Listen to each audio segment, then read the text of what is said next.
Hello guys, আসসালামু আলাইকুম। আশা করি সবাই ভালো আছেন। আবার একটি নতুন ভিডিও নিয়ে আসলাম আপনাদের মাঝে।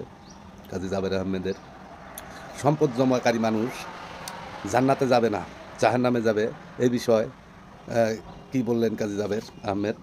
কথাগুলো মন দিয়ে শুনুন। সম্পদ জমাকারী মানুষ কখনো জান্নাতে যাইব না।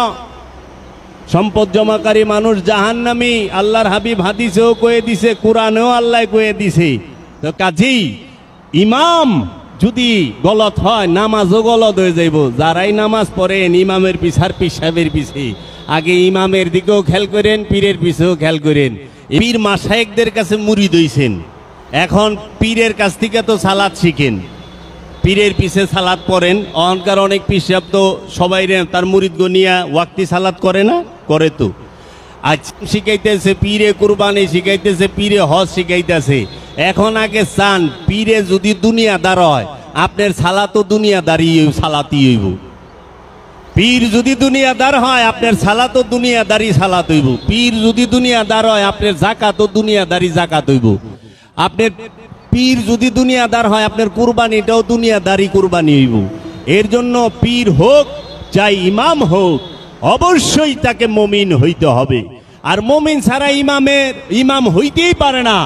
আর মুমিন সে ইমাম নির্বাচিত করে রব্বুল আলামিন, ইমাম নির্বাচিত করে রাহমাতাল লিল আলামিন, ইমাম নির্বাচিত করে ওলিয়ে কামেল। নিজে নিজে ইমাম হয় না। বাবা জাহাঙ্গীরে নির্বাচিত করছে ওলিয়ে কামেল, মুর্শিদে মুকাম্মেল, মুজাদ্দেদে জামান বাবা জান শরীফ শাহ সুরেশ্বরী, রসুলে নুমার অন্যতম প্রধান খলিফা। তাহলে বাবা সুরেশ্বরীরে কে নির্বাচিত করেছেন? সে হচ্ছে বাবা ফতে আলী ওয়াইসি। ফতে আলী ওয়াইসিকে কে নির্বাচিত করেছেন? ফতে আলী ওয়াইসি বাবাকে নির্বাচিত করেছেন বাবা নূর মোহাম্মদ নিজামপুরি। এইভাবে প্রত্যেকটা আল্লাহর ওলিকে তার আপন আপন মুর্শেদ নির্বাচিত করেছে। হ্যাঁ, আমি তোমাকে ইমাম নিযুক্ত করলাম, তুমি আমার তরফ থেকে ইমাম। মুজাদ্দেদ আল ফেসানিকে ইমাম নির্বাচিত করেছে বাবা বাকিবিল্লাহ। বাবা কিবিল্লা বাবাকে ইমাম নির্বাচিত করেছে বাবা আমকাং খানি। বাবা আমকাং খানিকে ইমাম নির্বাচিত করেছে বাবা দরবেশ বন্ধু আলী। বাবা দরবেশ বন্ধু আলীকে ইমাম নির্বাচিত করেছে মমসাদুল উবুদ্দা নুরি আলী। বাবা মমসাদুল উবুদ্দা নুরিকে ইমাম নির্বাচিত করছে বাহাউদ্দিন নকশবন্দ। বাহাউদ্দিন নকশবন্দকে ইমাম নির্বাচিত করছে বাবা আমির কুলাল। বাবা আমির কুলালকে ইমাম নির্বাচিত করছে মহানবী সাল্লাল্লাহু আলাইহি ওয়াসাল্লাম, মাওলা আলী আলাইহিস সালাতু ওয়াস সালাম। এর জন্য ইমাম নির্বাচিত করে মাওলা আলী এবং মহানবী নিজে নিজে ইমাম হয় না। আর আমরা হনে সুদখোর, ঘুষখোর, সুর বাটপার, সিটার, হুঁশিয়ার হুঁশিয়ার সাবধান। এই সুর বাটপারেরা মিলে আমরা ইমাম নিয়োগ দিই। হুজুর আপনি কালকে নামাজ পড়াইবেন। মসজিদ কমিটির সভাপতি কয়টা আছে? মুমিন। কয়টা আছে? আমানু, ইমানদার। সবই তো বেশিরভাগই তো কুরাপ্টেড।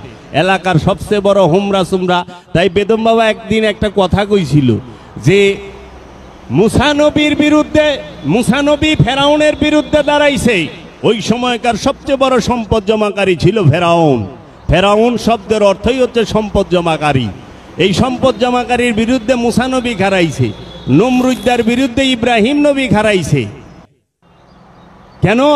জুলুমের বিরুদ্ধে। আর এখনকার আমাগো আলেম সমাজ কি করে? এলাকার সবচেয়ে বড় ঘুষখোর, বাটপার, সিটার হের যায়া হের লগে বাউ রাখে। গরিবের দামই নাই, গরিব মানুষের লোক কথাই নাই। সবচেয়ে বড় ঘুষখোরের বাইতে ডেলি খতম পড়ে। আর রোজার মাস আছে সকালবেলা এই হে খতম পড়ে। অথচ কোরআন দর্শনে তো এই ঘুষখোর, এই জুলুমবাজ, এই জুলুমকারীর বিরুদ্ধে সর্বপ্রথম দাঁড়াবে সমাজে ইমাম। ইমাম দাঁড়াবে যে মহানবীর হাদিস দিয়ে একটি সুয়ের ছিদ্র দিয়ে যদি একটা উট এই পার থেকে ওই পার যাইতে পারে, তাহলে একটা ধনবান ব্যক্তি জান্নাতে প্রবেশ করবে। সম্পদ জমাকারী মানুষ কখনো জান্নাতে যাইব না। সম্পদ জমাকারী মানুষ জাহান্নামী। আল্লাহর হাবিব হাদিসেও কয়ে দিছে, কোরআনেও আল্লাহ কয়ে দিছে। এখন সম্পদ জমাকারী গো সাপোর্টেই তো সবাই আছে। গরিবের লোকে কে আছে? গরিবের লোকে কেউ নাই। সত্য বললে সমাজে থাকা যাইব? এখন ইমাম সাহেব খাড়া হইল আল্লাহর ওলির বিরুদ্ধে সর্বপ্রথম। এক মহল্লায় যদি আল্লাহর ওলি থাকে, কোনো মজ্জুব থাকে, কোনো আবদাল থাকে, তখন সে দাঁড়ায় যায় তার বিরুদ্ধে। কিন্তু সম্পদ জমাকারী, সুদখোর, ঘুষখোর, এই জুলুমকার, আত্মসাৎকারী, এদের বিরুদ্ধে দাঁড়ায় না। এই রকম আল্লাহর ওলির বিরুদ্ধে, বাবা জাহাঙ্গীরের বিরুদ্ধে দাঁড়ায় যায়, সুফি সদরুদ্দিন আহমদের বিরুদ্ধে দাঁড়ায় যায়, জান শরীফ শাহ সুরেশ্বরীর বিরুদ্ধে দাঁড়ায় যায়, মুজাদ্দেদ আল ফেসানির বিরুদ্ধে দাঁড়ায় যায়, এরকম খাজা গরিবে নেওয়াজের বিরুদ্ধে দাঁড়াইছে, দাঁড়ায় না? পৃথিরাজের সাথে কত আলেম আইছিল ওই সময়কার, মুসা নবীর বিরুদ্ধে দাঁড়ায় নাই? দাঁড়াইছে তো। তো কাজেই ইমাম যদি গলত হয়, নামাজও গলত হয়ে যাইব। যারাই নামাজ পড়েন ইমামের পিছার পীর সাহেবের পিছে, আগে ইমামের দিকেও খেয়াল করেন, পীরের পিছেও খেয়াল করেন। ইমাম সাহেব করলে জব কইরা মানুষ সেফটি ট্যাঙ্কির ভিতরে থুইয়া জাপজুপ লাগায়া তারপরে জুমার নামাজের খুতবা দিয়া জুমার নামাজ পড়ছে নারায়ণগঞ্জে। নারায়ণগঞ্জে পেপারে আইছে, ইউটিউবে একটু ঢুইকেন, দেখবেন কতটি চ্যানেলের মধ্যে আসছে। এই লাল দাড়ি হুজুরের বয়স্ক মানুষ, হ্যাঁ, এক শিশু বাচ্চারে, ছোট্ট বাচ্চারে জব কইরা সেফটি ট্যাঙ্কে থুইয়া। আমার কাছে কথা হইল, এইরকম যারা আছেন, তাহলে এর পিছনে 10 বছর যারা নামাজ পড়ছে, শেষ পুঞ্জি, পুঞ্জি তো শেষ। কারণ বিহাজাল ইমাম কইছেন তো, পুঞ্জি শেষ। তাহলে যারা বলৎকার করতেছে তাদের পিছে নামাজ পড়লে নামাজ কি হইব? যারা লোভ করতেছে তাদের পিছে নামাজ পড়লে নামাজ কি হইব? ভালো আলেম আছে না? এই জন্য মুমিন দেখবেন, সৎ মানুষ, সৎ আলেম, হাক্কানি আলেমের অভাব নাই। অসংখ্য হাক্কানি আলেম আছে, অসংখ্য পীরে কামেল আছে। সবাই খারাপ তা কই না কইলে, যারা খারাপ তাগো পিছে যায় না। দেখেন, হ্যাঁ নিজেই লুবি। আপনি কইছেন বিহাজাল ইমাম, তা আপনি লুব ছাড়া আর কি শিখবেন? হ্যাঁ নিজেই উগ্র, হ্যাঁ নিজেই ভয়ঙ্কর পাজি। এখন আপনি কইছেন বিহাজাল ইমাম, তা আপনি তারও 4 ডিগ্রি বেশি পাজি থাকবেন। কারণ হ্যাঁ ইমাম সাহেব এই যে গরম, আর আপনি তো পুরো শয়তান লইয়া বয়ে রইছেন, তা আপনি কি গরম হইবেন? সেদিন কসবাই গেছিলাম, এইরকম ইমামও দেখছি, মুত্তাকিও দেখছি, ওরে বাবারে গরম। এই হইল ইসলাম।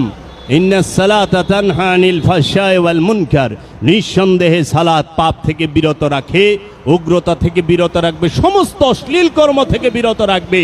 তা আপনি বলতেছেন আমরা আল্লাহ আল্লাহ জিকির করলে আপনার নামাজে নষ্ট হয়।